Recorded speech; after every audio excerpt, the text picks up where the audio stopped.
What's up, KK Squad? Good morning. I hope that you're all doing well. Today we are going to be doing part 2 to love them or leave them relationship advice. So I hope that you enjoy part 2. The entire video was too long, so we definitely could not post an hour-long video last week. So we just basically split the video. So last week you had part 1 and today is part 2. So if you haven't seen part 1 as yet, definitely just click out of this video, go back to part 1 and then come back and watch part 2. On another note, I also have an intermittent fasting video up, and this is just for any of you who want to lose weight healthy, faster and smarter, and it worked for me. I lost like almost 20 pounds in less than two months. Yeah, so pause this video again, go on to that video, and then you come back and watch this. Have a good day, guys. Love you. Partner is very flirtatious, whether it's a male or a female. I'm looking at the words that are being used. They're very flirtatious. We could just leave it at flirtatious as well too. What did that say? Very flirtatious. Very flirtatious is what we're going with. If your partner is very flirtatious, let me see.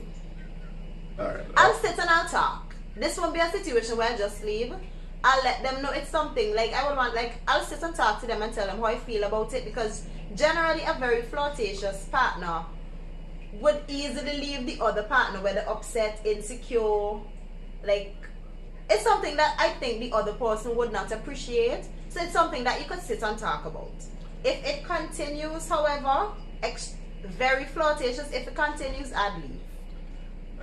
In this context, flirtatious, whether very flirtatious, I think it's like you already caught your fish, but still you're throwing your rod to catch other fish. Or just to see how much other fish is interested in you. So people do that, like not even like they want.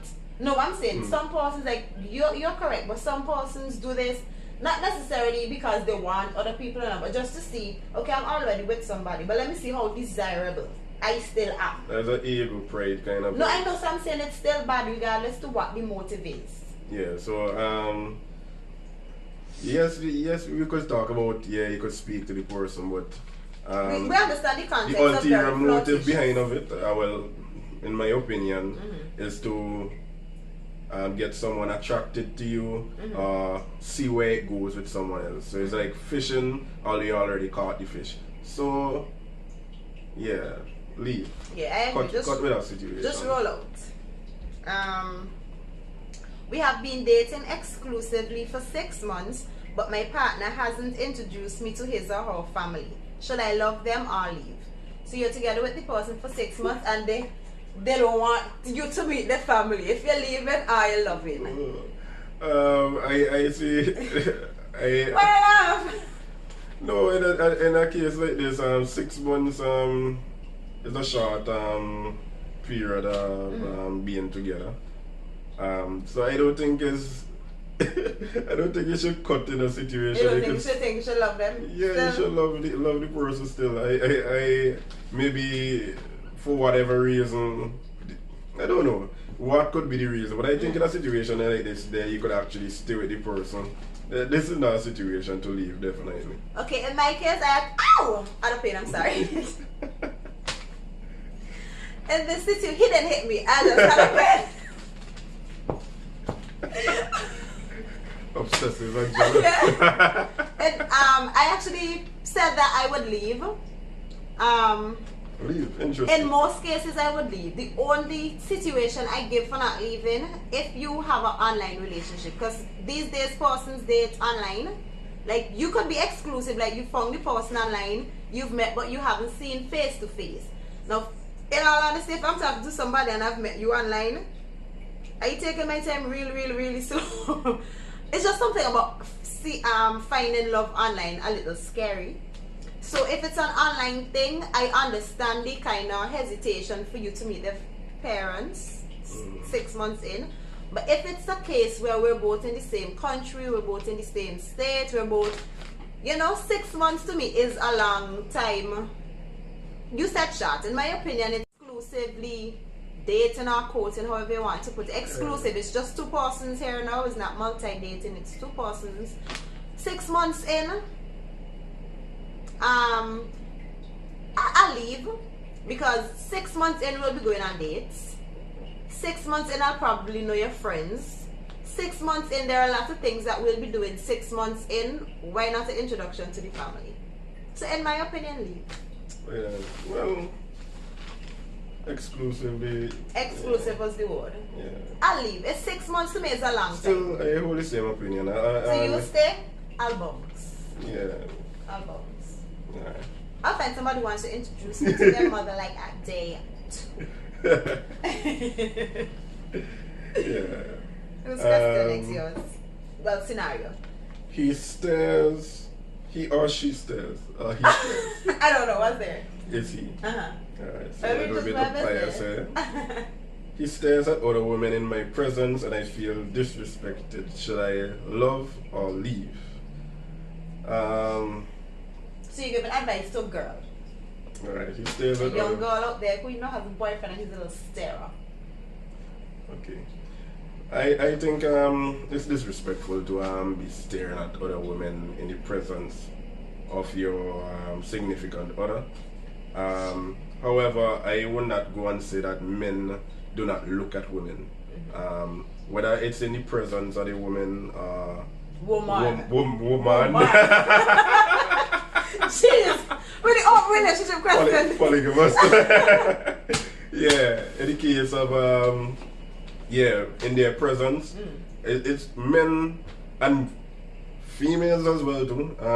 Women, they do the same. Okay. They look at other persons, whether they're attractive or whatever the case is. This is a reality. But to be staring at them, especially in the significant other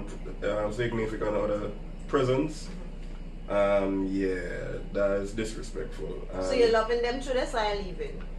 Should the female love the guy to this or should she leave? I think this is something that you could communicate. You could speak to each other about. I don't think there's a situation where you leave, because it's not.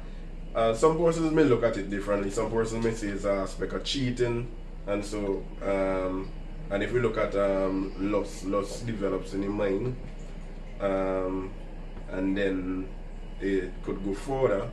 But it's a matter of speaking about it. Yes, it's something to get upset about, something that you could have a quarrel about. It's disrespectful, but I think this is something that you could speak about, communicate about, and I think you could love the person. Because I think there should be some. If it's love, you're as a part of the relationship. Yes, men sometimes could be what's the word again? Dumbfounded. In a situation like they caught off guard for whatever reason, and off, but something to speak about, not something to leave. Alright, for me, I would talk about it first because the person, the girl said stares. She didn't stay. No, there's a difference between staring and looking. And I have a husband and he was a boyfriend before, he's a husband now. Obviously he looks like I'm stupid. Right? Because I mean, come on, I'm not the only fly female in the world. There are other nice looking females. There are other nice looking females. And the thing is, females look at other females. Like if a woman looks really nice, they stare down. Some women actually stare down other females. And if you're naturally not attracted to this person, but you're staring them down, what you think about a guy who should be naturally attracted to a woman? You catch? So you have to realize that first, number one, you're not the only attractive or pretty person in the world. There are other pretty persons, and because the person is with you doesn't mean that he doesn't have eyes. But however, I think staring is the problem, because I think, like, I'm going to demonstrate the difference between a look and a stare. If he looks, it's, in my opinion, if he looks, it's okay. He has eyes. If the person look good, whether the face, the body, the dress good, whatever, he's attracted. If they look nice, it's okay to look, because the thing is, females look, and you are naturally attracted to the woman, but you look because you might like whatever you like about her. Exactly. But for a guy, you look and then take your eyes off, thank you. Whether you're in the presence of the lady or not. It's not okay just to stare when she isn't there. Don't stare at all. Have some, and it's about self-control as well. So I'm going to show you the difference between a look and a stare. So like, I'm going to be, this one is going to be like a look. So okay, I find Kevin attractive. Okay, so a look. I have a boyfriend, so Kevin is just a guy. Okay, I have a boyfriend. And this is a look. Hypothetical. So I'm going to do a look. I look, I see that he looks nice, but I'm not going to like lock eyes with him for him to think like. And another thing too, when you stare, you give the other person a bad signal. Like they might be thinking, oh, this person into me, you know, like all kind of weird things going through them. And when they see you staring them down, and you look so disrespectful on the part of the other person. Now this is a stare. Kevin again. Now that's a stare. That's totally different. Right, so guys just need to learn how to look and not stare. Look and keep it moving. Alright? So in a situation like this, you love, you talk about it, but if the staring continues, leave, because it's going to be a problem. Okay? So if he doesn't know the difference between a stare and a look, then you know the difference between loving and staying, and you just bounce. Who's done? I think we could do the last two scenarios. We could do a part 2. Alright. Yeah. I think Because mine, yeah. my significant other compares me to their ex whenever we argue. Oh. You take this one. I don't think that should be happening.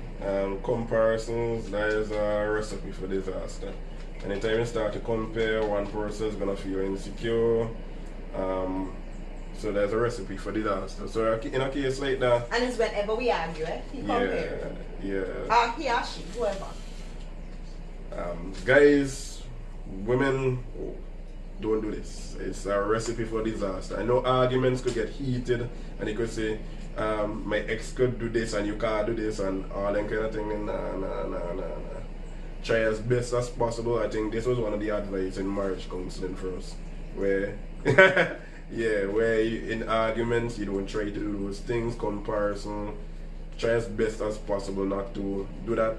So in a case like this where the person is actually making comparisons, when you're, remember it's an argument, the context is an argument, right? Yeah, whenever they argue, you're being compared. Talk about it when you settle down. Not in the heat of the situation. Talk about it when you settle down, because that could create insecurity vibes and so. So talk about it when you settle down. And if the situation doesn't change, I still don't think it's a situation to leave love, but So if we weren't married, and whenever we argue, I always comparing you to my ex, and it does not change your days. You're not going to leave. You're going to stay with me through that. You will not. This situation And is that ego. to be Like, well, wait over there, whatever you no, this situation, to be honest, is like when you look at it, it's all in context, and it's not black and white. So we are giving our opinions and we are acknowledging that it's not black and white for this situation. I think if communication could work it out. You could communicate with each other and work it out. But as you said, it's years and years and years.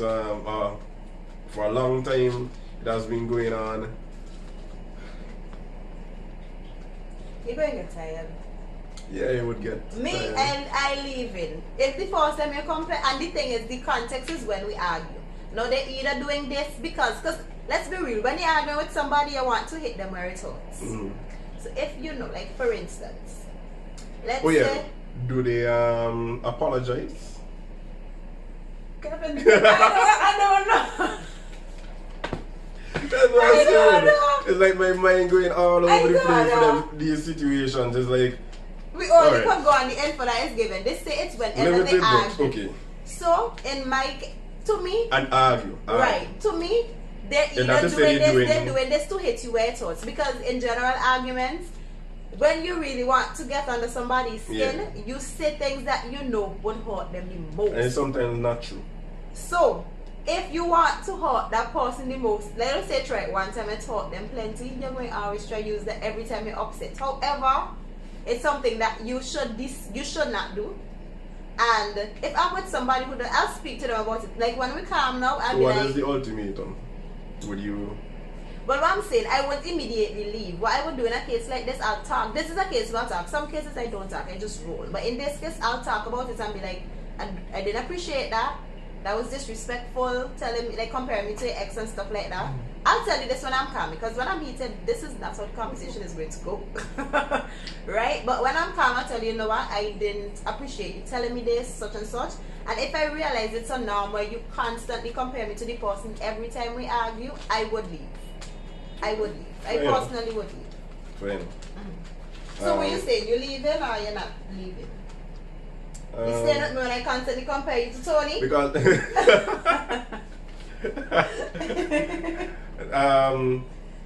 because it's an argument and you have to acknowledge the context. An argument is not to say like when you're good that this is the situation with the comparison. It's an argument sometimes when you in that heated moment you're sometimes irrational, and as you said, you try to get under the person's skin. Yes. So I rationalizing it, I would see it in the context of an argument.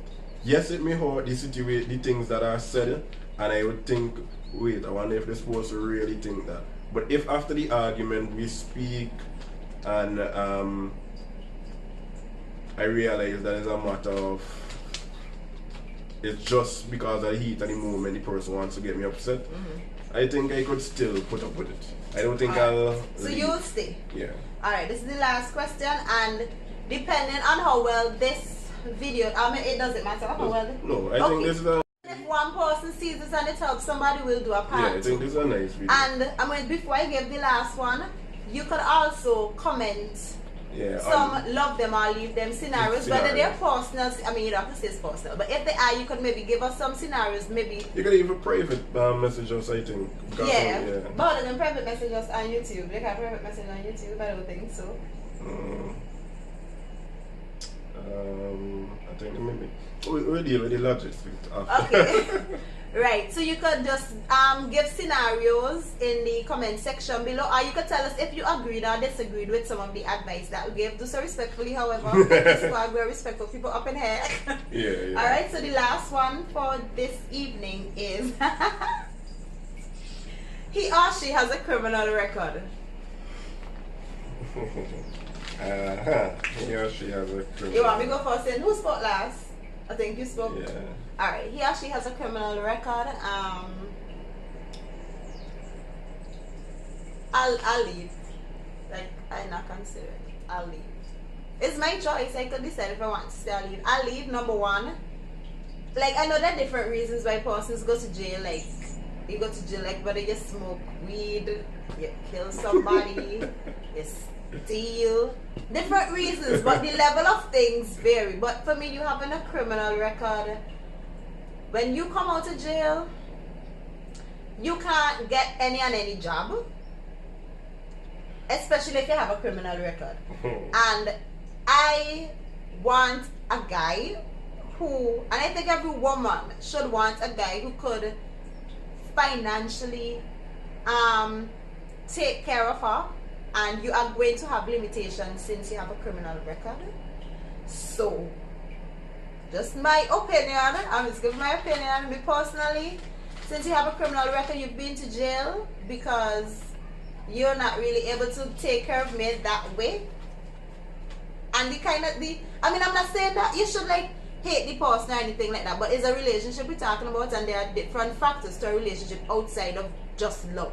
Wait, the context is that you found out while you're in a relationship that he or she has. They just said the person that they have a criminal record. Okay, if you just found this out, then just roll. In my opinion, just leave.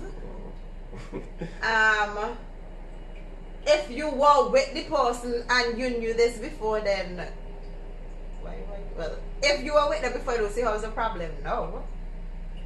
Yeah. Me, I'll just leave. Cut the long story short, I'll just leave.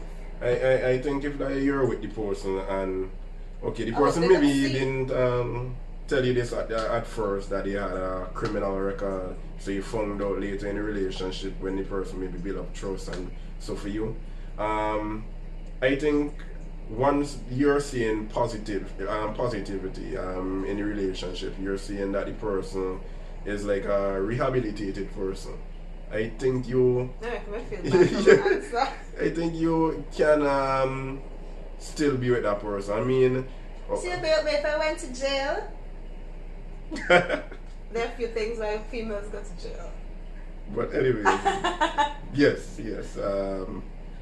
Yeah, because we have to be realistic. I mean, yes, there's a stigma attached to persons who were in jail, and yes, but I think we should, society as a whole, and even within a relationship, should give second chances. I mean, they could have committed the worst of crimes. Anyways.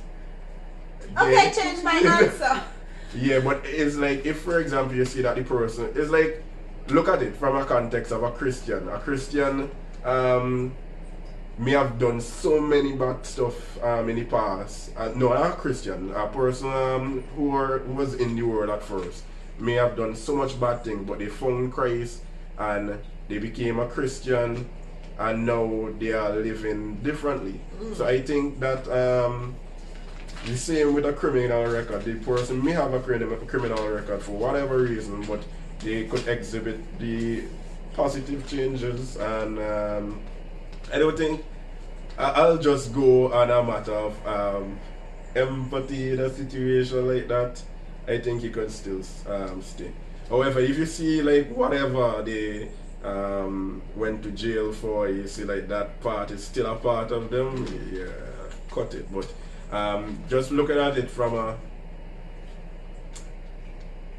a fairly positive stance, yeah, I don't think a criminal record should be really a leave situation. Based on this context that I'll still leave, but I agree with Kevin, and I understand his justification and his point. I understand it, but I'll still leave. Alright guys, thank you so much for viewing. We appreciate it. Remember to like, comment, and definitely subscribe. Kevin's in here to say share. So share this video as well. Hopefully it would help someone, whether to leave a relationship or to stay in a relationship. Have a good one.